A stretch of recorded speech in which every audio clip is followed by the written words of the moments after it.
got my business coat on today. I'm here to give you the business, but not the show business. If you know, you know.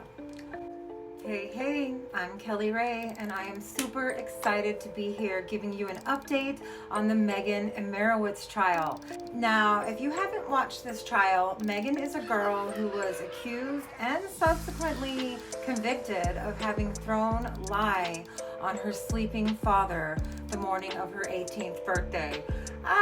When I first watched this trial, I thought it was just one of the saddest things under the sun. I mean, here we have this young girl who stands accused of throwing a fit and basically making the biggest mistake of her life.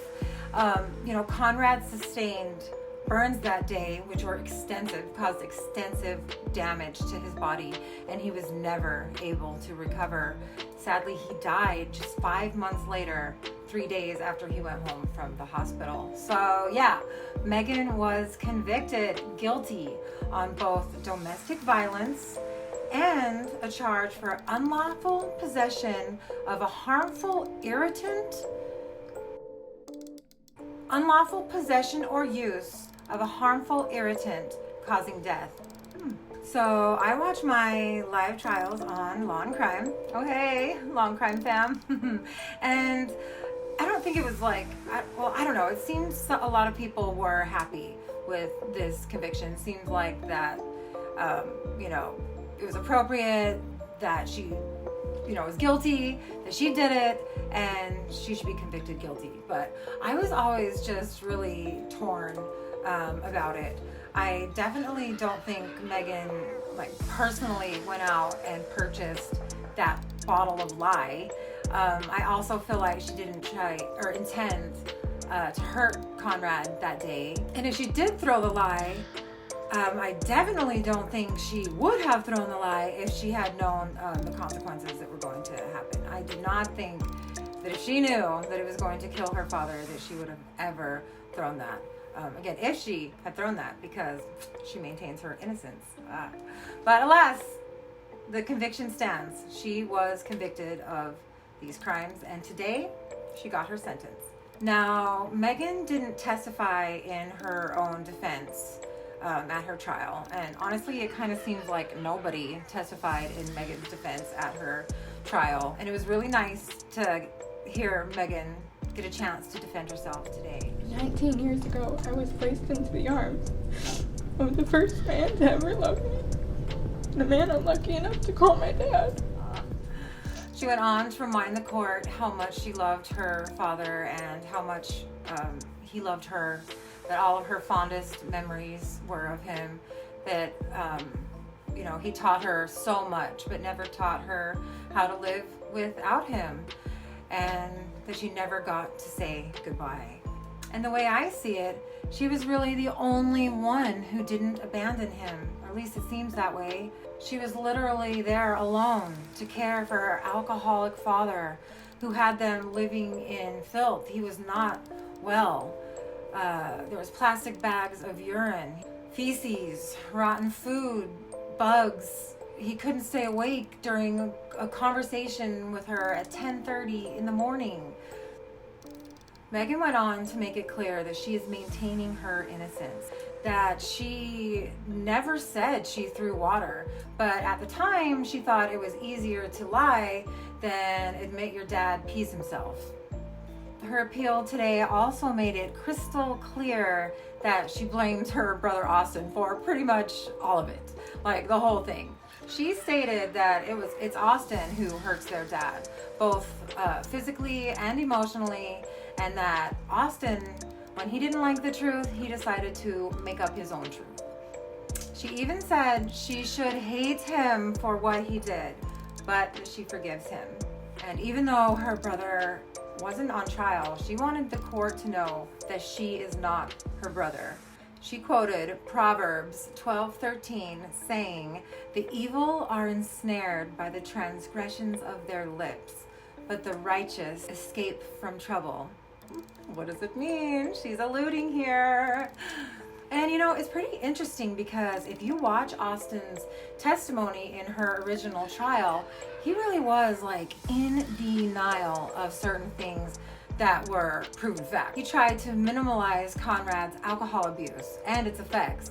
He denied the messy condition of the home, not knowing why the couch would be wet. He denied that there were bugs. There was proof and police testimony of the condition of the home. He was embarrassed, and it's completely understandable that he was embarrassed, but to deny it all and just completely throw Megan under the bus, like, that's pretty freaking shitty to do that.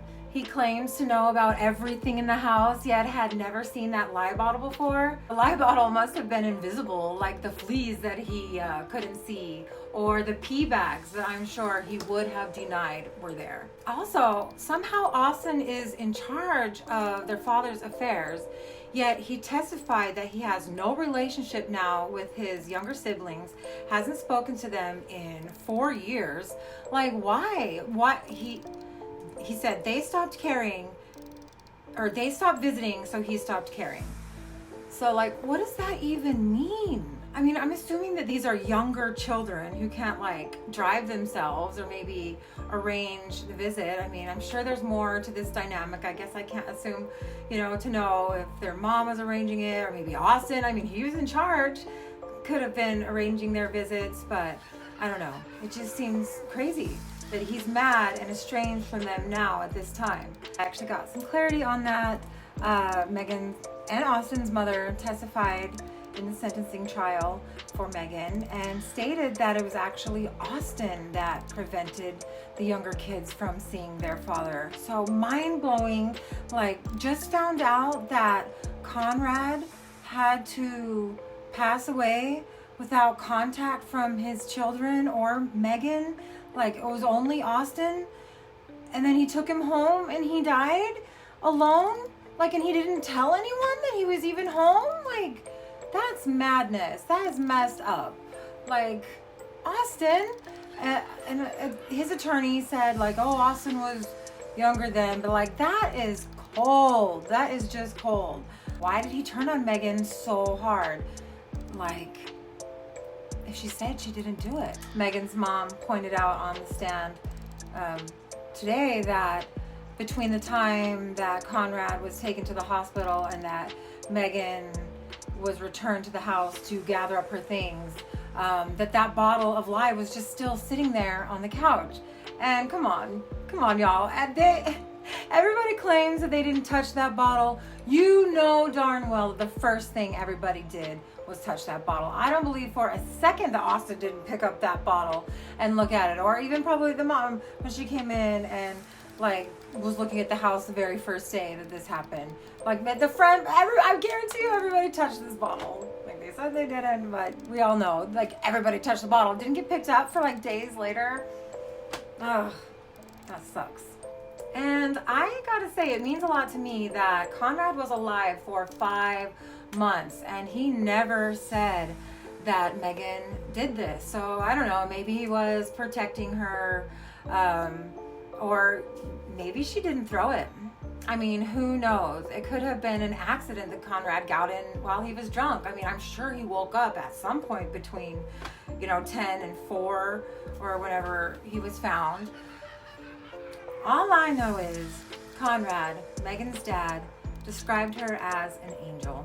And Megan's words today really gave tribute to the love that she has for him. And she never wants him to be forgotten. She ended her message with some really nice words. This is her good defense part, where she finally came to her own defense and told us the value that she has to give us in the world. Real me is a girl who laughs a little too loudly and loves a little too hard. And the kind of girl who sees the best in everyone. I babysit kids for moms that can't afford much and volunteer at Vacation Bible School. I was on the soccer team and performed in the choir and musicals. And my favorite thing was when my dad would wake me up in the crack of dawn to show me the deer in our yard. I'm a good student and sister, but most importantly, I'm a good daughter. I was the only one who took care of my dad, even though it was hard. It made me feel loved and needed. My dad was proud of the girl I was becoming, and even now I know he's looking down from heaven, proud that I've been strong enough to get here. And then she was sentenced. Okay, I was really anxious to hear these results because the prosecution was gunning for like 7 years, and I don't know if it was an unpopular opinion, but I just could not imagine this girl being sent to jail for what I think was a fatal, tragic, life-changing accident. I was so happy when the judge handed down her sentence. Now, the judge said this sentence in like days, like 500 days or something, I don't know. But it was basically 1 year in prison plus 5 years of pretty, strict probation. Like she has a 9 p.m. curfew, has to do mental health checks, things like that. It's going to be a very tightly monitored probation. But she's being released today after receiving credit for the 17 months she has already spent in jail. Megan continued crying the entire time the judge spoke to her. I bet it felt so good to finally be seen, that her struggle was acknowledged. I feel like Judge Valentine really recognized just the enormous responsibilities and ordeals that Megan had already faced in her very, very short life. But in my opinion, the judge got it exactly right. Megan did not intend to kill her father, who she loved and who loved her. And Megan is unlikely to engage in any criminal conduct again. I agree wholeheartedly that Megan deserves a second chance. I mean, this is basically like a first chance. Megan's face when she heard the sentence was so full of gratitude, it gave me chills. I mean, there was some confusion there too, but it was mostly gratitude. I think she understood. And it was really nice to also see some emotion from her mother. They didn't show her mom during the actual sentence, but they did show her mom when Megan was talking. Because I feel like in Megan's first trial, she didn't seem very motherly to me, or even really very aware of Megan's, struggle or care. Like, I don't know. But maybe that was just court nerves, or maybe she was feeling guilt for her role or lack of a role in Megan's life. I don't know. But today she was sobbing while Megan spoke, and that was nice to see that she has that love and that support there. Of course, the prosecution objected. They used some really big words, tried to ask for 5 years of home confinement. Whew, that'd be tough. Come on.